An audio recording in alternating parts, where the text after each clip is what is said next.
All right, welcome to the Quarantine Check-In. My guest today is the very funny, the very scholarly Steve Hansen. Hey, how you doing, Robert? I am doing well. Are you in your law office? Well, I'm in my home law office. I'm not in the one I have outside of the house. Yeah, I haven't been there for a few weeks. At your office, do you have all the books behind you like every lawyer does? I have they're not behind me, but I have a shelf full of books. Although I have one over here that you can't see also, and behind me I have a lot of files that are for my law practice too. So I do a lot of work in both places. It's not like one or the other. So is it required to have a shelf of books to be a lawyer? Well, I mean, you want to make it look good, you know. I mean, I know when somebody's faking. Like, I can look at the books and I could, like, that's bullshit. He never uses those. You know what I mean? Like, if I just see a bunch of federal reporters, like I know that it's just for show. No one uses those books anymore. They have it for a long time. Is the TV show Better Call Saul legally accurate? Well, I'm not sure how they're accurate on the law. They didn't really do much law when I was watching it. I didn't see a ton of episodes, but I think his portrayal is not too far off for a certain level of law practice that you do encounter now and then. My area of law is way different than that, so I don't see those guys, but I know they exist. So you're in a much more you're in patent law, if I recall correctly. Well, it's intellectual property. It's primarily patents, but also a fair amount of trademarks and occasionally copyrights. But that's cool. Yeah. That's cool. That's probably a little bit heavier than my small audience needs to get in. Yeah. Once in a while, the comics wonder about copywriting jokes, and I tell them how that kind of plays out. It's not that you can't, as a rule, you can't really do it. So that's why when people steal jokes, the real only recourse is sort of like a community shaming that goes on, you know, when people do it, because legally you don't have much, there's not much you can do about it. Or beat the crap out of them. Well, I consider that a form of shaming, but that's a more physical aspect of it, I suppose. I guess if I actually beat the crap out of anyone, they would be shamed too. Yeah, the bruises would go away, but the shame would linger. Is that by Robert Schneider? Ooh, my. There is. You are the new wussiest member of the. How have you been holding up in this time of quarantine? I mean, I'm doing okay. Honestly, I've lived like this at different times in my life, you know, or pretty close to this. Comedy has suffered immensely. And my time has been spent a lot more on law stuff than I would want. I have a podcast with Billy Reno and Shane Dials called the Lighten Up Podcast, and we've been doing that. And I really want to keep doing that because I write jokes for it. And that gets me doing something. I've done one virtual open mic, which was not entirely satisfying. It was okay. It's the first time I ever worried about bombing on a conference call. That's what it's basically like. But I think things are okay, but I comedy is the one thing that's probably suffered the most, unfortunately. You know, I think once we're able to start getting back to it, I think our shows, even the open mics, might actually have an audience. Yeah, it could be. People be starved for live entertainment probably after being holed up for so long. Live cheap entertainment. Yeah. Well, it's definitely that. Yeah. So, let's go. How you're a successful lawyer. What made you want to get into comedy? Well, the comedy bug kind of existed long before the law thing really did, you know, when I was a kid. I mean, I was, you know, always cracking jokes in class, usually to the detriment or not to the delight of the teachers. You know, my dad and I would always kind of riff back and forth. It's just kind of relationship we had. And actually, at some point in 2003, a long time ago, I got a bunch of comedy writing books, you know, because I wanted to start trying to do it. And I lived in Los Angeles. I lived like a couple blocks from the Comedy Store. Oh, wow. You know? Yeah. And of course I couldn't really do it at that time because my job that I had there was just too demanding, you know?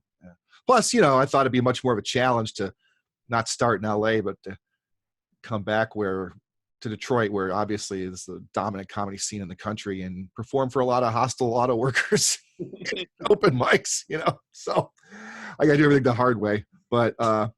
But so I wanted to do it for a while. And I don't know, something happened like in 2014, I finally started getting time and thinking about it more. And I just said, you know what, I'm going to start really trying to do it. And I started to write stuff.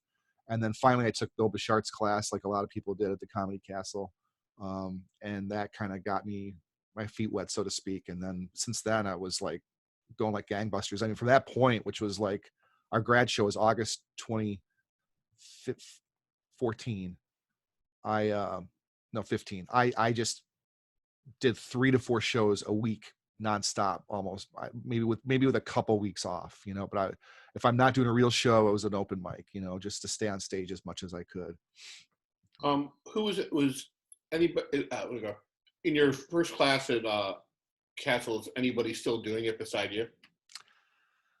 I can't remember. See, I've been in 3 classes, so there was a beginner's class, and then Bill Bouchard had an advanced class, and then Joel Fragomeni had an advanced class. I think the only one I remember from the first class that's still around is Anthony Slanda.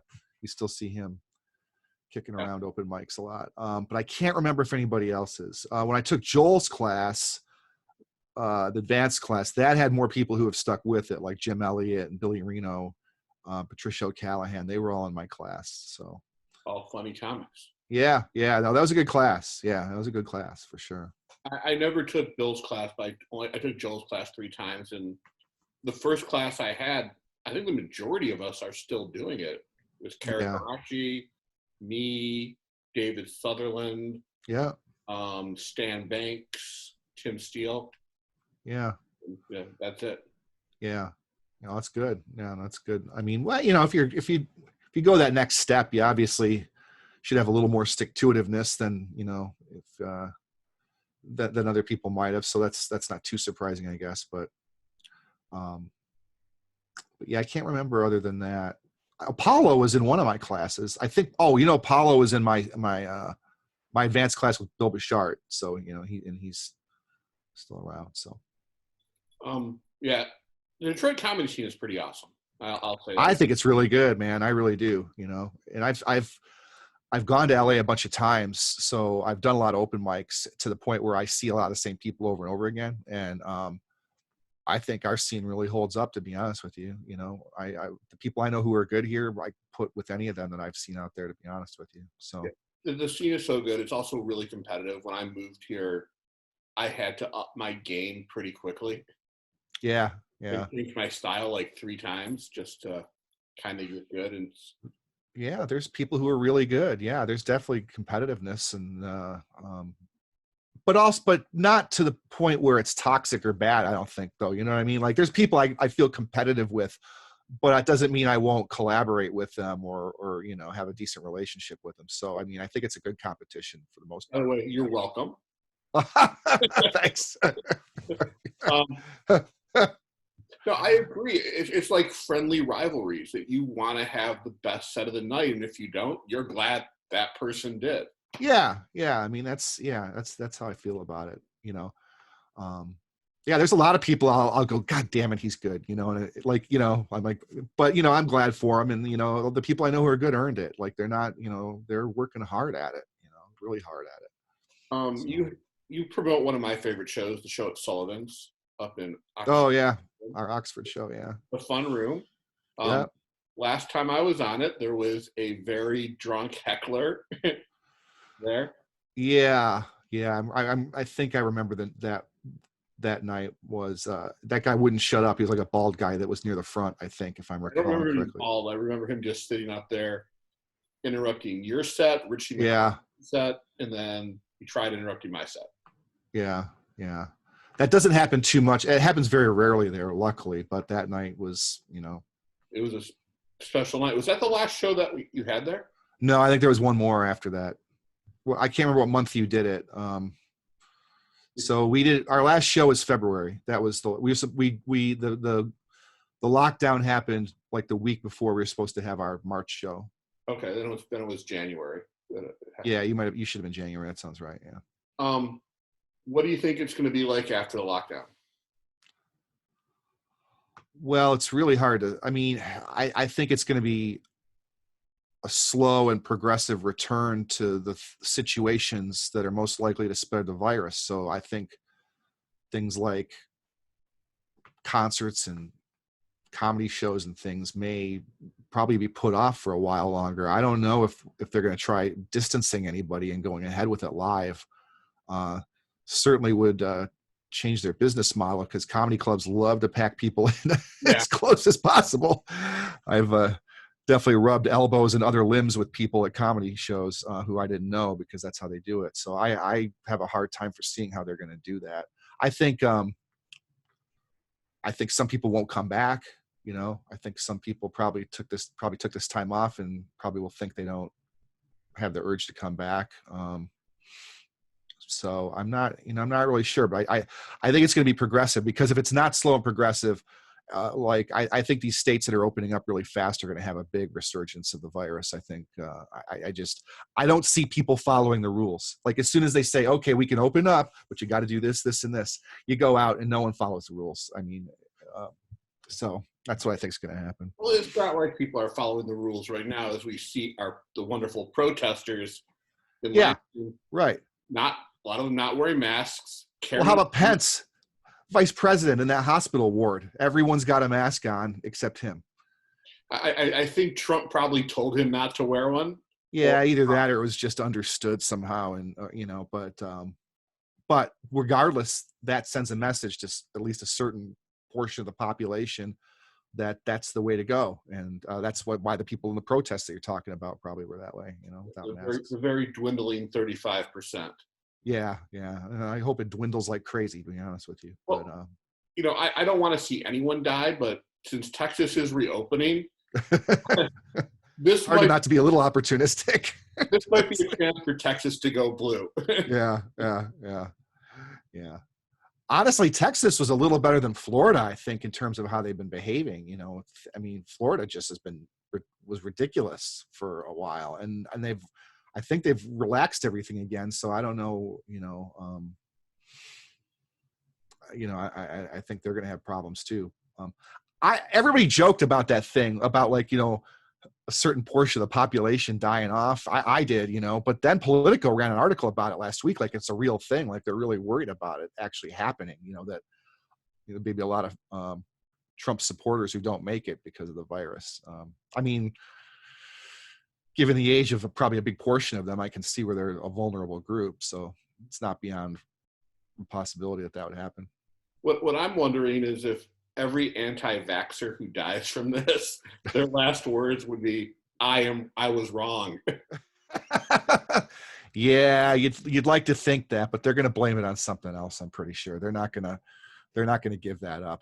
If they stuck with it like they have now, in the face of all scientific evidence and everything else, they're going to go out with it. Well, yeah. Well, remember, a lot of these people don't believe in science.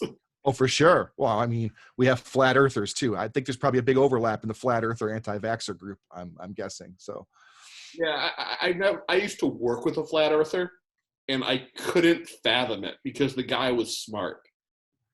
Really?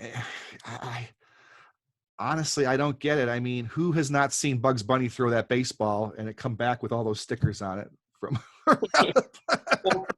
Or what about in Superman the Motion Picture, where he flew around the earth at record speed just to change time and save Lois Lane's life? Yeah. There's just evidence upon evidence that the earth is round.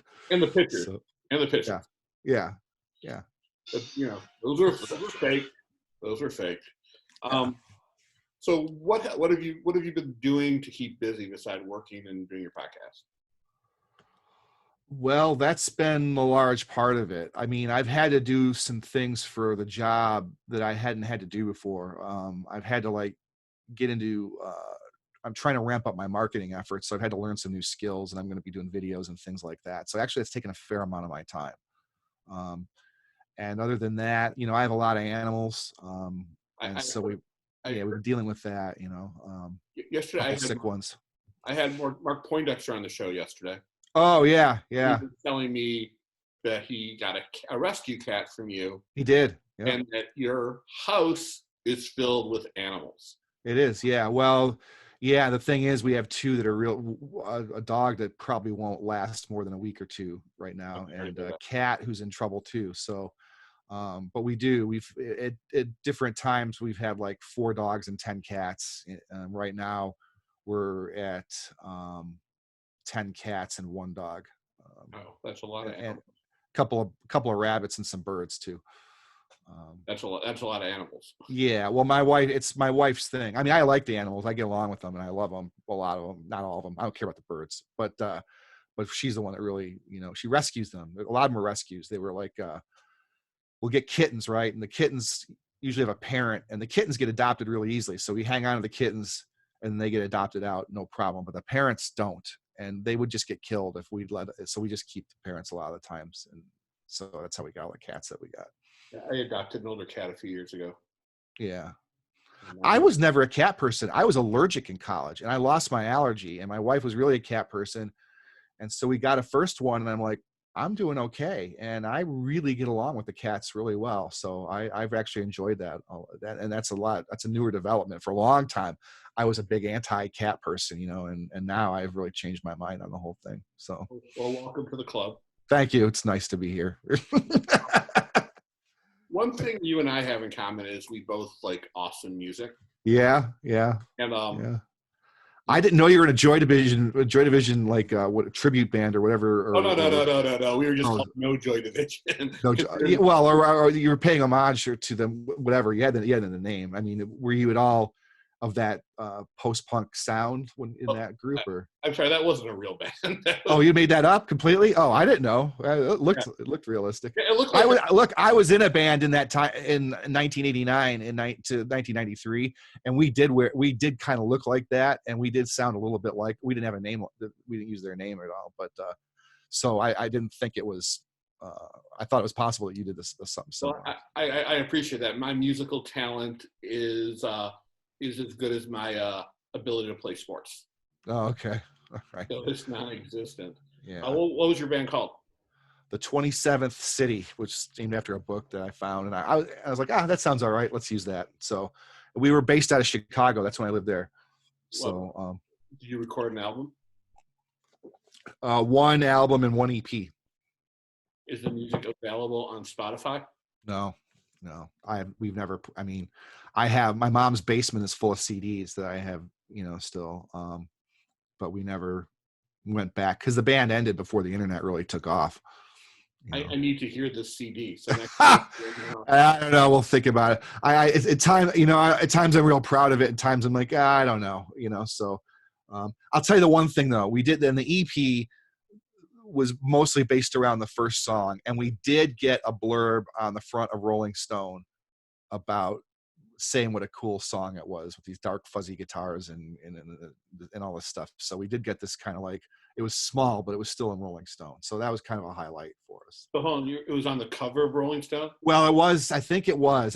Not like, I think it was. Well, anyway, it was in the Rolling Stone. Maybe it wasn't the cover because it wasn't like on the picture or anything, but it was somewhere in the Rolling Stone. I don't know. It was in Rolling Stone. I've got it somewhere.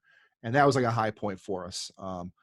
And we also, I think we opened for New Model Army? Yeah, I think we opened for New Model Army in Chicago. Oh, wow. Yeah. You ever play here? Yeah.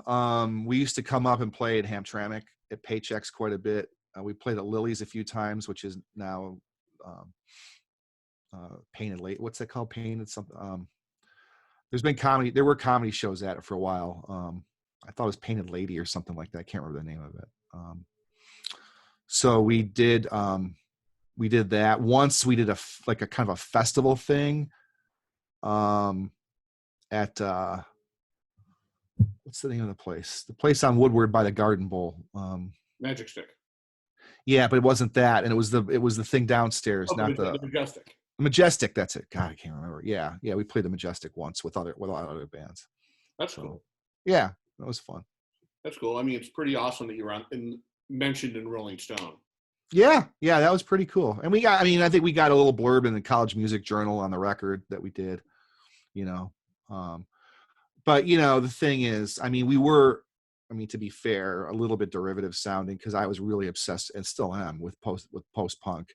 And the time we were coming out was the time grunge got big. And in Chicago, it was the time frame the Smashing Pumpkins took off. So we were really out of step with a lot of that stuff in terms of what people wanted to hear. But I did what I liked, so. What's your favorite band? Shit. It's hard for me to pick one. I don't know if I had to, and I have to qualify everything. Like, I can't tell, like, because like, so normally I would say Echo and the Bunnymen, but first 4 records, and then you have to stop. I mean, you can't go past Ocean Rain. You can go to the greatest hits record, or maybe the single for Bring on the Dancing Horses, then you have to stop. Joy Division is right up there, and sometimes it's back and forth between which one I like the most. That's how you know you're a music snob, if you cut it off at a certain point. Yeah. Well, they jumped the shark bad, and it was really too bad. They had a magic that they just completely lost. So I think we've talked about it before. I like the Echo and the Bunnymen album when they had the replacement lead singer. Yeah, it's called Reverberation. Yeah, I like it. It's not an Echo and the Bunnymen album, but I like it. It's called it, but it's, I agree. It's not. I saw them tour on that in Chicago because it was when I lived there. And actually they played a club that we played a couple of months later when they were touring on it. And Will Sargent, the guitarist, was just hanging out in the audience. And, I was just bullshitting with him for a while. He was pretty cool. But they didn't last long with that form. The singer's name was Noel Burke, I think was the name of. He was from another band. Like say Valentine's Day something. Like the word Valentine was in the band he was from, I think. I can't remember what. I think so. I have to go look on Wikipedia on that. I have the record. I haven't listened to it since it came out, but I have it,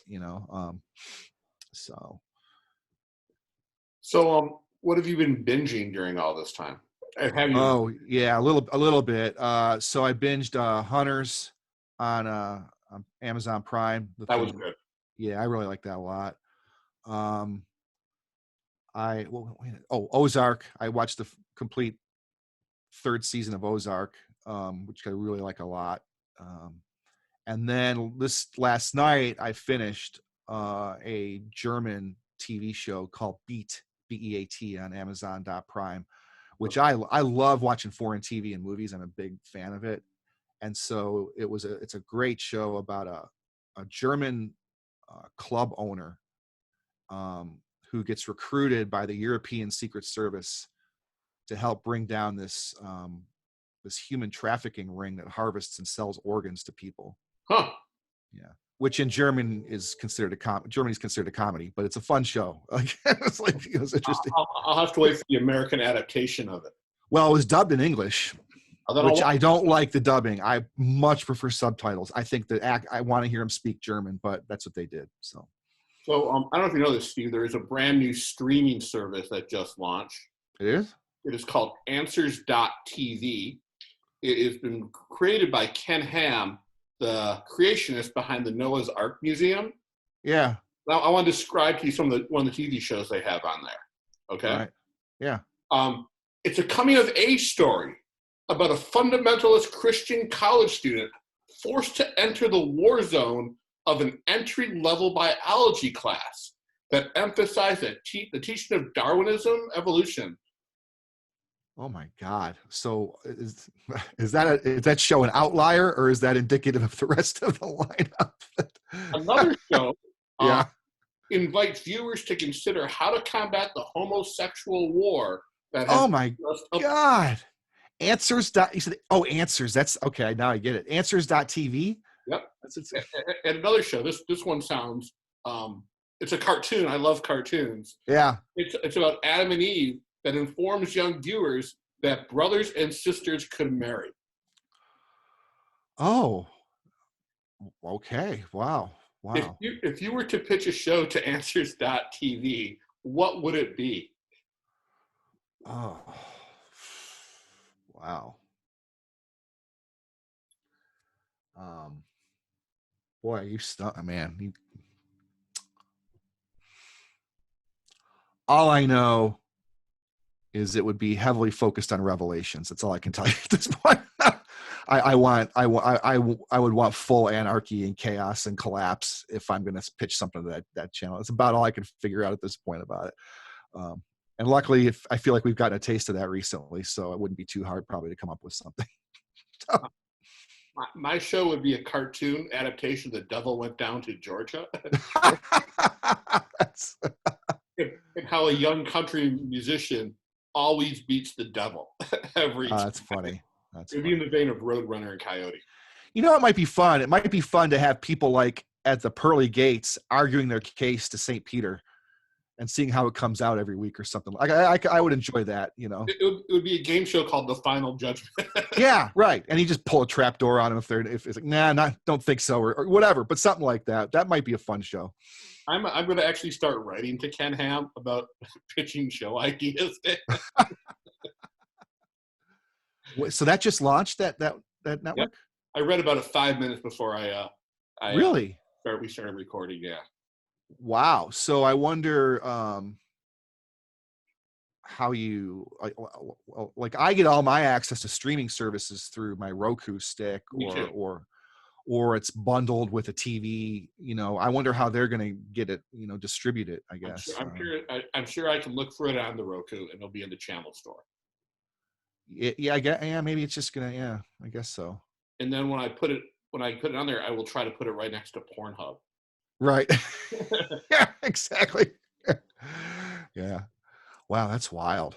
Yeah. Like, I wonder if they'll have a show about like summer gay conversion camp, or I'm just trying to think of what they could do with. I would call that one No Balls. Just, you know, have the theme from Meatballs. Are you ready? Right. Right. Yeah. Yeah. Wow. God, I wonder how that's going to do. That's wild. I'm sure it'll do as well as the Ark Museum. Yeah. Which I really want to visit. Where is the Ark Museum? It's in Kentucky. I think I've seen something about that. What can they actually have in the Ark Museum that's real? Nothing, because the Ark isn't real. Yeah, I know. That's what I mean. Like, it's just a place to go look at things that talk about the story that aren't real artifacts, I guess. I mean, yeah, it's a weird place, and what's even weirder is you have to sign like a faith agreement to even work there. Really? Yeah. I am not a legal scholar, but I am guessing that is not legally binding at all. Yeah, not to my knowledge, it's not. I mean, I suppose that if you refuse to say it, well, I don't know. They're private, so you can contract for a lot of things as a private entity, but I don't know about that. Yeah. Religion is tricky. Yeah, it is tricky because there's protection for religion and there's protection from religion, and there's a balancing act with that. And my practice doesn't get anywhere near that sort of thing. But it's weird. As a religious organization, it seems like they're entitled to have people work with them that are of the same faith. On the other hand, once you're a public entity or you're a public accommodation of some sort, then that changes the rules for how you have to behave, and the things you have to do to avoid discrimination. So I'm not really sure. But in Kentucky, probably not going to get challenged. So it's like, well, Kentucky is now a blue or purple state. They have a Democratic governor. They do. I don't know why I thought he was a Republican. Okay. I remember seeing him on TV not too long ago. I thought. That guy got voted out in a special election. Oh, okay. All right. So I was seeing the Republican guy. Yeah. All right. I didn't know they had a special election. He was on TV recently about how we shouldn't be under lockdown. Right. Because, again, people don't believe in science. People don't believe in, medicine or medical opinion. Here's my thing with that. God invented science.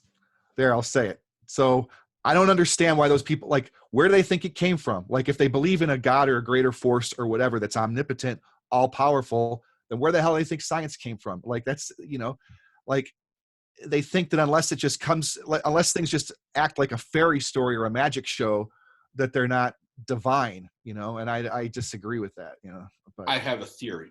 Yeah. I think they make the MAGA hats really tight that it cuts circulation. That's not the circulation. Yeah. And when you wear it, you get dumber. Yeah, yeah. Well, that's probably true no matter if it's the tightness or anything else. I just believe that probably happens somehow.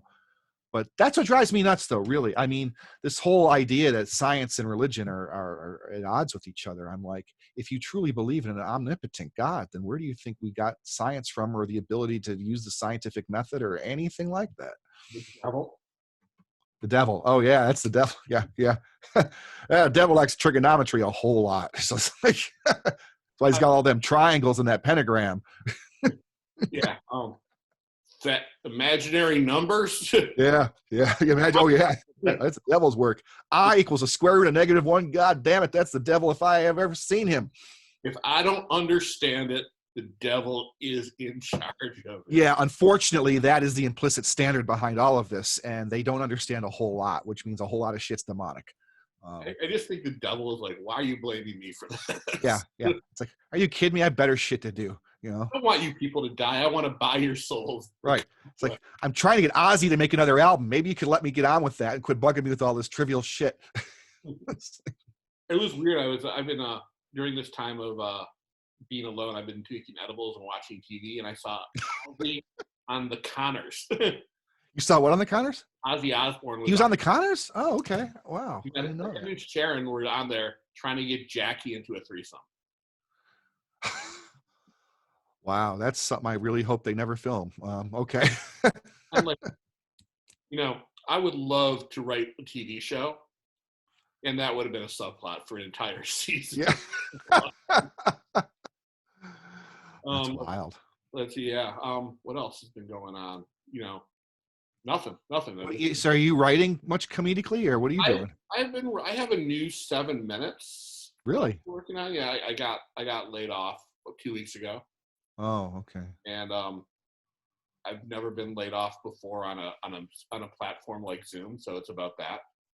Oh, you mean that's how they delivered the message, was via Zoom? They delivered it by Microsoft Teams, but nobody knows what that is, so switch Zoom for that. It was a video conferencing layoff, is what yeah. Yeah. And the whole joke is about how I pretend to freeze every time they try to let me go. Yeah.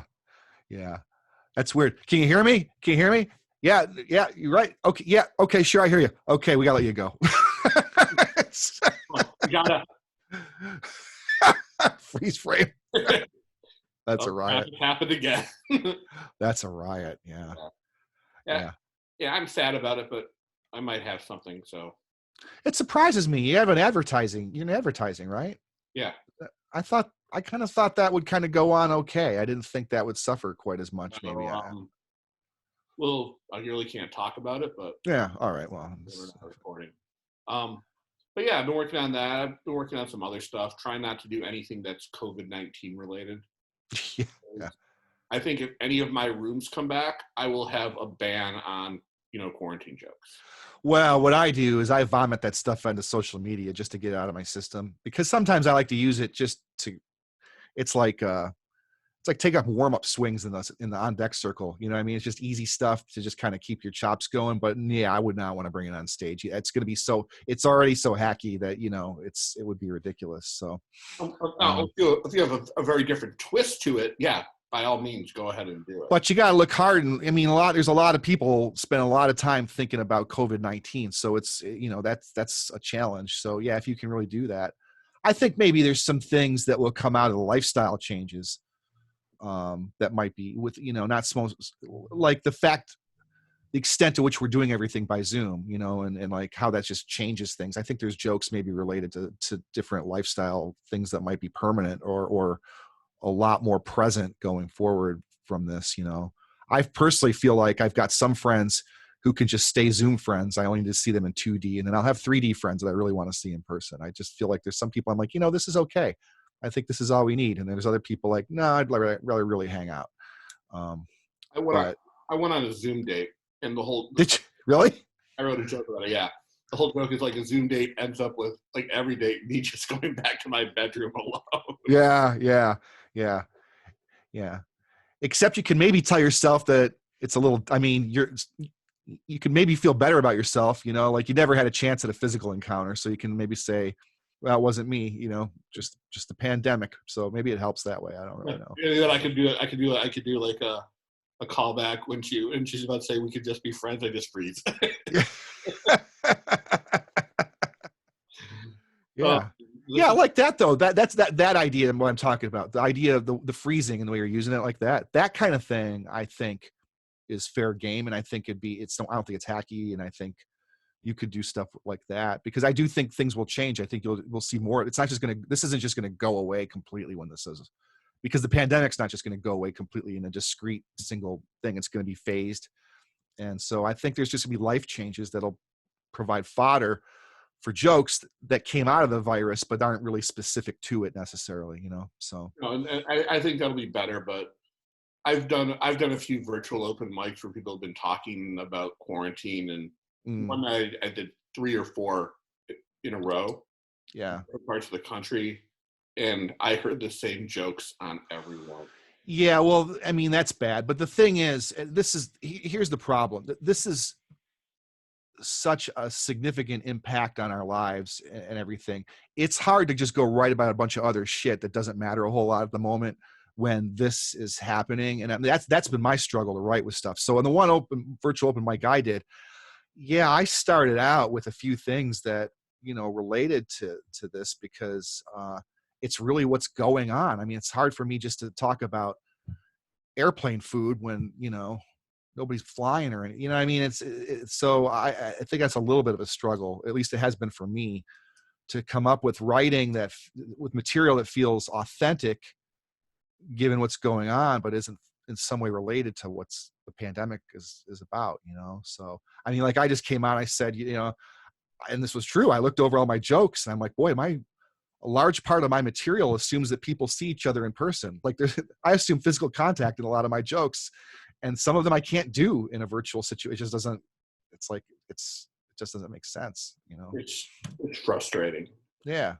Because I look at my jokes too, and a lot of my jokes aren't about physical contact, but I look at them and it's now kind of like about a different time in my life. Like I am not the same person I was 3 months ago.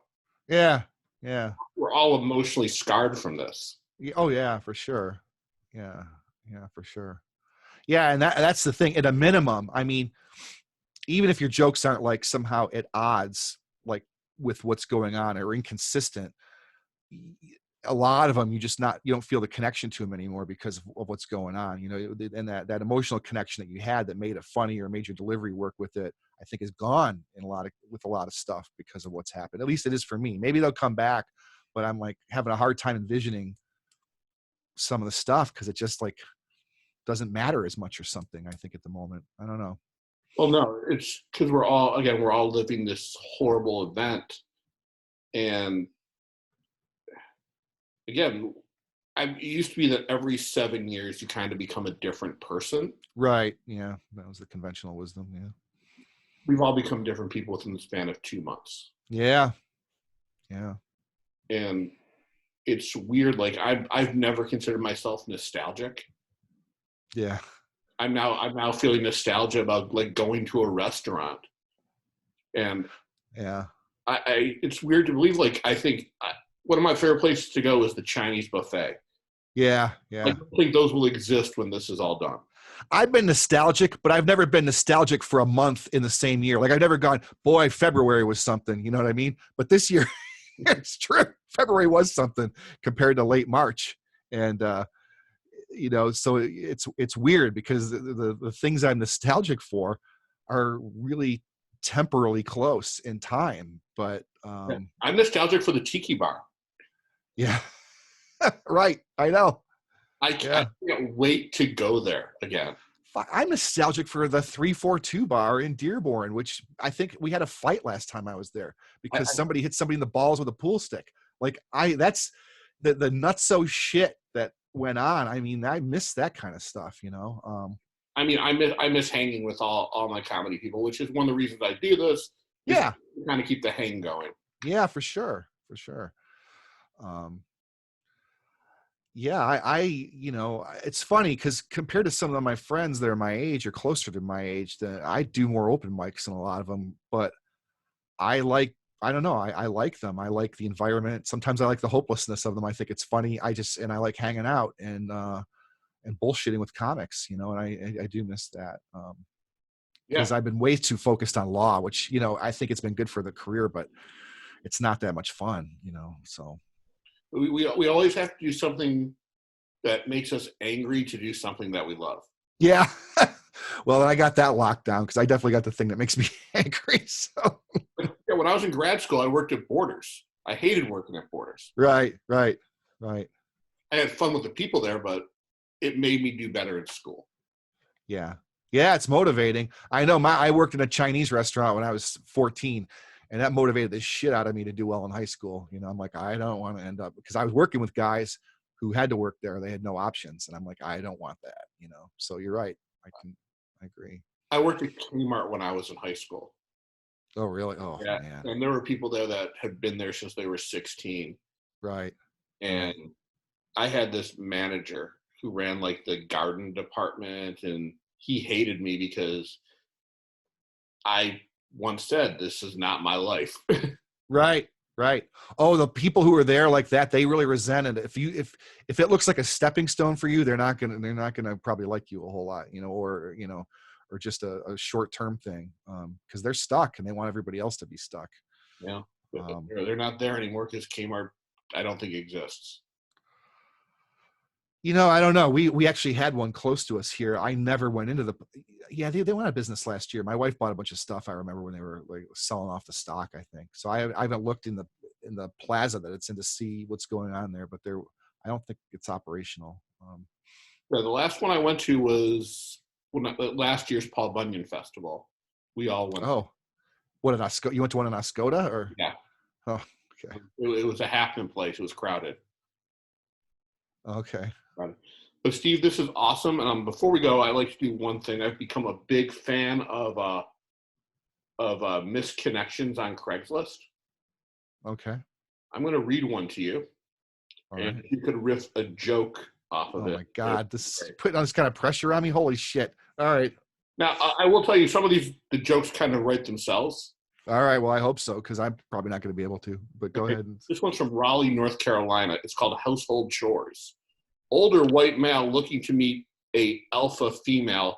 He spelled alpha, ALFA, with a dominant side that would want a male to come on a regular basis and do all your household chores as you want them done. I'm very domesticated and obedient and will do everything as ordered. I'm serious and for real, let's talk. I'm sure someone out there needs my service, no fee. I will point out there is no punctuation in this at all. Yeah, I think the person who puts an ad in Craigslist for that is not the kind of person who spent the time learning punctuation to begin with. I mean, that's really what the guys, I don't know how to do a joke about, how to riff people just like come up with a setup and punch about it. It's just a riff, just like you can do a snide comment. Like yeah. Wanted low-grade dominatrix who works for free. That's what the guy's looking for. He doesn't want to pay for it. He doesn't want to pay $200 an hour for somebody who's trained a long time at beating the shit out of guys and making them clean their floor. So he went to Craigslist, his cheapest option. I can't imagine what kind of response he would get from an ad like that. It would be terrifying to me to see the woman that would respond to that ad. It's true. It's true. Like, he would probably get killed if he went there. I think killed might be the best case scenario. Like locked in a bunker in North Carolina sounds like a real possibility. Wow. I wonder if that guy's ever been heard from since he put that ad there. I think he'll disappear if he can fit into the GIMP costume. Yeah. Oh, there's definitely a GIMP costume if he was doing that for sure. My riff on that one would be, if he's just sloppy with the punctuation that's sloppy, he is not going to clean the place very well. Yeah, there's going to be streaks on the floor. I feel that there's going to be wax buildup on that floor. No, a guy who doesn't know how to use a comma is going to definitely have wax buildup on the floor. Disgusting. And a very indictment of the American education system. Yes, yeah, that's for sure. We ought to be telling kids, someday you're going to grow up and you're going to want a dominatrix, but you're not going to be able to pay for it. And you're going to wish you knew how to use a semicolon. And a period. And a period. For your friends. Yeah. What day does the Lighten Up podcast go live? Well, there's been a little fluctuation. The best thing to do is to follow the page, but it's had been going out Monday morning or Monday afternoon is when it normally comes out. It doesn't go live. I mean, it's not live. The day it gets released. Yeah, unfortunately, especially the pandemic, it's been a little spotty in terms of when. We do promotional posts for it and put it out on Instagram and Facebook when it hits.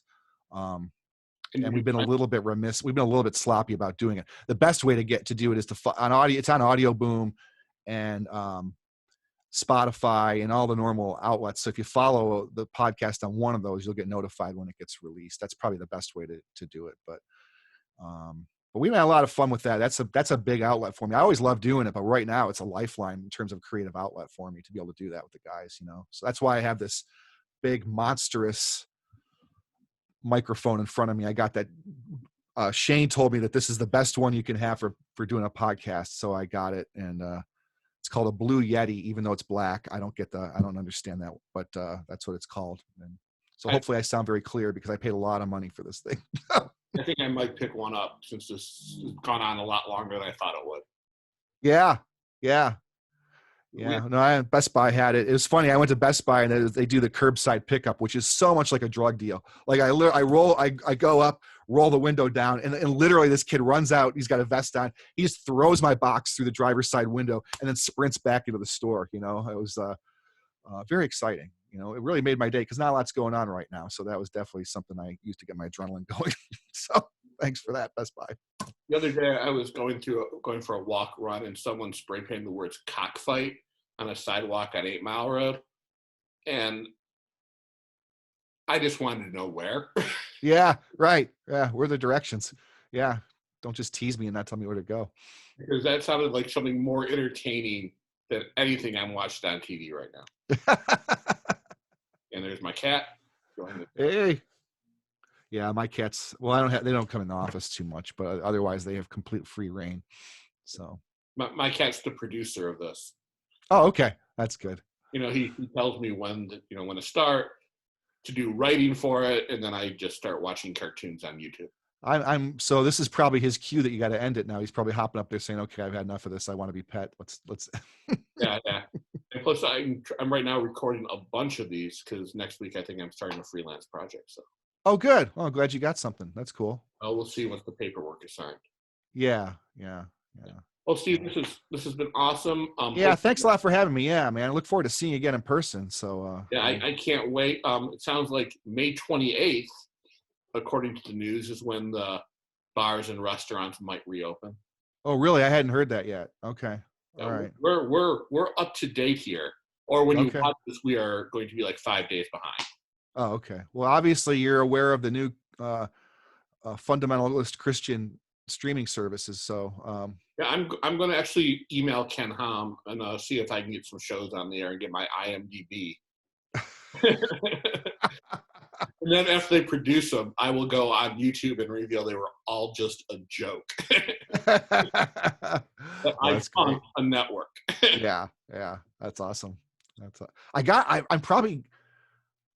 don't know. I got to see a couple of those shows just for sheer curiosity. I mean, I got to see a couple of those shows. I just want to see the one about the kid in biology class, right? Calling home to his mom, or his ridiculously in tears because they discussed Darwin, and he's like freaking out, like can you pick me up? It's like, can you take me home? But I'm waiting. There'll probably be a very special episode where the campus thought will be trying to seduce him and his virginal ways. Right. Yeah. No, there's a lot of good fodder. There's a lot of good stuff that they could do. I'd love to see how they handle a lot of that. According to the article, there is a free trial. Oh, really? Yeah.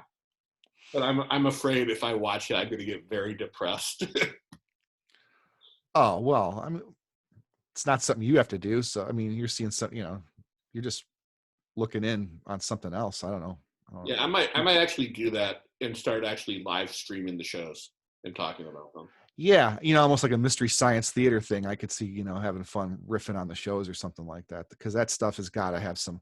I mean, I think about a network like that, like the movie Reefer Madness. You know what I mean? Like the exaggerated nonsense over a perceived threat, and I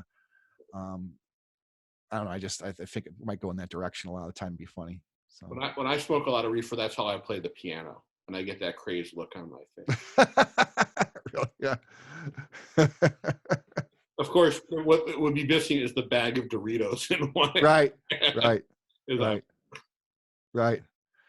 All right, man. And those guys in the 30s, they did all that weed without the benefit of that level of mass-produced munchies. So you got to hand it to them; they were really trailblazers. They probably went to the soda shoppy and listened to some Cole Porter. Yeah, but they just couldn't go to 7-Eleven and get a big bag of Doritos or Cheetos or anything like that, So they didn't have the. Yeah, they did not have the vast snackage that we have today. No, not even close. Not even close. I'm glad I lived in the era of the Oreo and Nutter Butter. Yeah, we're truly blessed. All right, Steve, thank you so much. All right, man. Tomorrow we have a great guest on the show. Who do you have? We have Joe Awesome. Oh, nice. Yeah. Nice. Good deal. And all right, cool. All right, Robert. Thank you, and thank tell you. Billy and Shane that I said hey, and I will get them on here as well. Okay, will do. Thanks again.